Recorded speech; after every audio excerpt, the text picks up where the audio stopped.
যার জন্য আপনারা সারাক্ষণ এখানে বসে আছেন, সেই নেত্রীর ছেলে হচ্ছে আমাদের প্রিয় নেতা জনাব তারেক রহমান।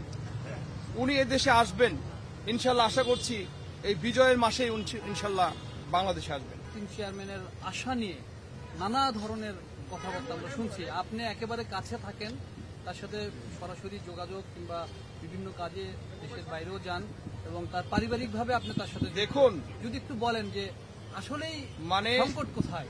রাজনীতি এমন একটা জিনিস, মানে একজন আগামীর নেতা, মানবিক নেতা, বিএনপির অ্যাক্টিং চেয়ারম্যান জনাব তারেক রহমানের ভালো দিকগুলো হয়তো নিন্দুকেদের সহ্য হয় না।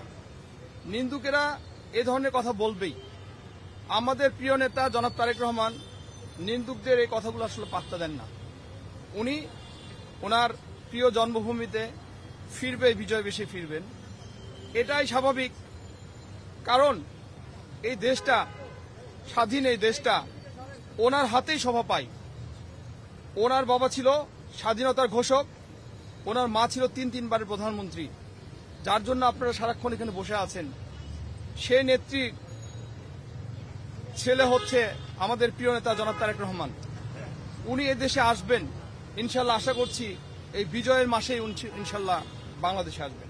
আমরা যেটা শুনছিলাম যে পাসপোর্ট নিয়েও জটিলতা রয়েছে, এই বিষয়গুলো আসলে আপনি শোনেন, আসলে আমি একটা কথা বলি, জনাব তারেক রহমান এমন একজন ব্যক্তি, উনি এমন কোন প্রশ্নবিদ্ধভাবে বাংলাদেশে আসবেন না। উনি যেটা সাবলীল এবং যেটাই স্বাভাবিক সেটাই সেভাবেই আসবেন, যাতে কোনো প্রশ্নবিদ্ধ না হয়। সামনে এত ভিড়ের মধ্যে হয়তো আসতে পারবে না, তাই আমাকে পাঠিয়েছেন ধানের শীষটি নিয়ে। ওনাকে যেন এই যে 3-4 দিন এই শীতের মধ্যে কষ্ট করে এখানে বসে আছে, শুয়ে আছে, কখনো ওনাকে সসম্মানে যেন উনি বাড়ি ফিরে যেতে পারে, সেই জন্য যৎসামান্য হেল্প করেছি আমরা ওনাকে। এবং এই ধানের শীষটাই উনি ইচ্ছা পোষণ করেছিল আমাদের প্রিয় নেতার সহধর্মিণী ডক্টর জুবাইদা রহমানকে দেওয়ার জন্য। আমরা গ্রহণ করেছি সেটা ওনার পক্ষে, এবং ওনাকে আমরা একটি রিক্সার জন্য করেছিলাম।